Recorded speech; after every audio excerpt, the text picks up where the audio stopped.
Ladies and gentlemen, addressed by the President of the Republic of Indonesia at the ASEAN Business and Investment Summit 2011, His Excellency Dr. Susilo Bambang Yudhoyono.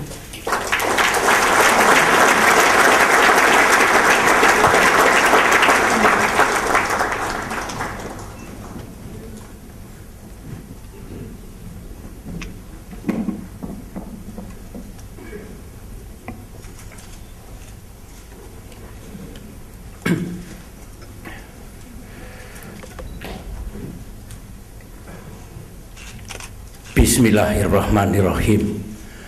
Assalamualaikum warahmatullahi wabarakatuh. Peace be upon us. Om Swastiastu. His Excellency President Lee Myung-bak of the Republic of Korea, Excellencies Ministers of ASEAN member countries, His Excellency Dr. Surin Pitsuwan, Secretary General of ASEAN, Mr.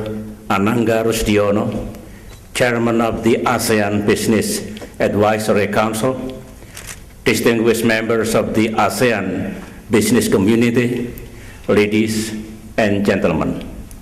Let me begin by expressing our gratitude to my good friend President Lee Myung-bak for joining us here today.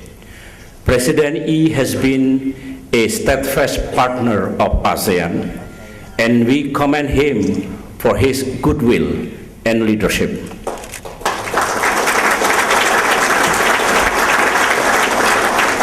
I also congratulate Mr. Anangga Rusdiono and the ASEAN Business Advisory Council for organizing this ASEAN Business and Investment Summit. This is an exciting year for business and investment in ASEAN. We all know the global economy is still on shaky grounds. The world economic recovery is still fragile. And we all hope the Eurozone economies will pull through the present crisis. But here in ASEAN, the pulse is somewhat different. It is an upbeat pulse.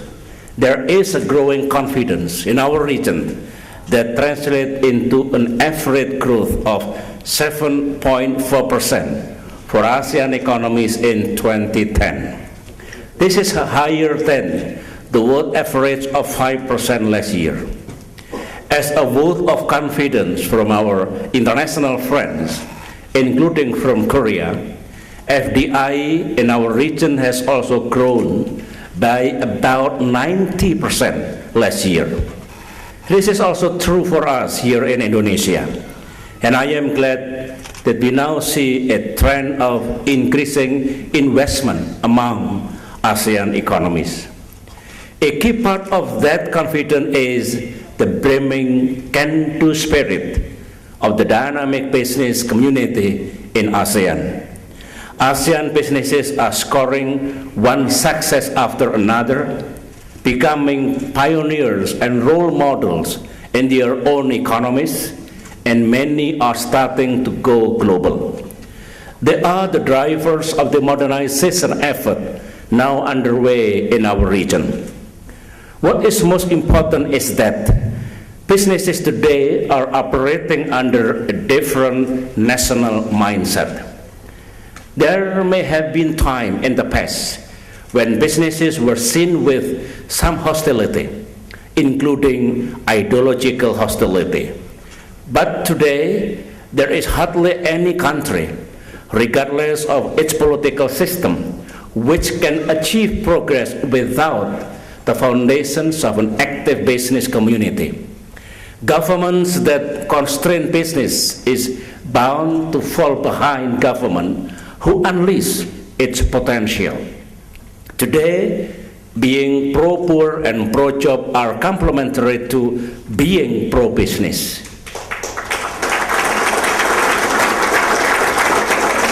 After all, governments can only provide a certain amount of jobs, and ultimately it is up to small, medium, and big businesses to provide the employment that has now become a scarce global commodity. It is therefore important for government to cultivate business-friendly policies and to harness the entrepreneurial capacity of society. Experts believe that a sign of a healthy economy is when at least 2% of its population are entrepreneurs. All of us should work hard to achieve this minimum benchmark. The rise of entrepreneurs is also a good sign because it means a society is driven by creativity, positive energy, and optimism. It is important for ASEAN economies to nurture the culture of success. This means a society which glorifies and rewards success and excellence. Our challenge one challenge for our business community is how to claim our space in the world of innovation. If the emerging economies have proved anything from Brazil to Turkey, from India to Indonesia, from China to South Africa, it is that developing countries too can become sources of innovation in information technology, biotechnology, aviation, computers, health, automobile, and others. We have also proved that in certain sectors, emerging economies can more than catch up. It can leapfrog others in front of them. ASEAN is a region fast being transformed. We are becoming an ASEAN community. One defining feature of that ASEAN community, we hope, is the spread of opportunity. Our citizens have acquired constitutional guaranteed equality, but providing equal opportunity for all remains a challenge. The business community from ASEAN and beyond is indispensable in this effort. You have the power to change, to build, to empower, and to prosper. We believe that the best investment are those that are for the long haul, beneficial to the people, environmentally sustainable, and contribute to progress. In this ASEAN Business and Investment Summit, let me propose several number of areas that you can do well to contribute in a win-win fashion. First, you can be the driving force behind the development of infrastructure and connectivity. The development of infrastructure is the next big thing for our region. The demand is great, the capacity is abundant, and the political will is strong. The development of connectivity in Southeast Asia has become a main priority, following the adoption of the Master Plan on ASEAN connectivity. Our vision is to connect the economic centers in the region, to connect the archipelagic countries and the ASEAN mainland, and to connect ASEAN with the remaining East Asia and the world as a whole. We in Indonesia have also adopted a master plan for the next 15 years. This involves an ambitious plan to develop 6 growth corridors through Indonesia in agriculture, industry, and services. This master plan will require massive capital in the range of 4,000 trillion rupiah, or over $400 billion US dollars. About $100 billion will come from the state budget. The same amount will come from state-owned enterprises. Another $100 billion from private sectors, and from foreign direct investment we expect some 100 to 150 billion. The sectors to be developed are wide-ranging: infrastructure, transportation, energy, agriculture, manufacture, fisheries, defense industries, and others.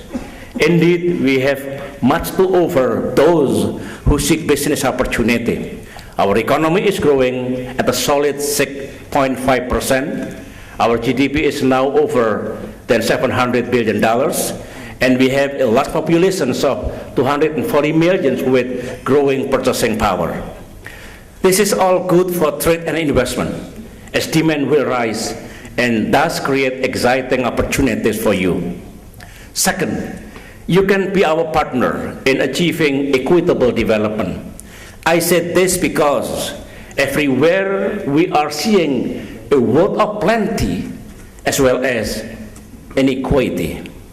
This may lead to growing social and economic gaps, which none of us cannot afford.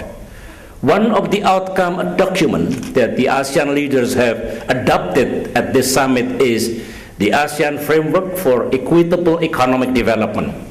This document contains practical programs which will help bridge the development gaps and encourage wider participation, including business sector and the ASEAN integration process. Critical to equitable development is the expansion of economic opportunities for low-income households in many ASEAN countries. We welcome the roles of the private financial institutions and banking to complement the government's effort. Third, you can be part of the solution in the pursuit of green growth. For most ASEAN member countries, natural resources have been critical asset in development. But the days when we use our natural resources without regard for future generations are over.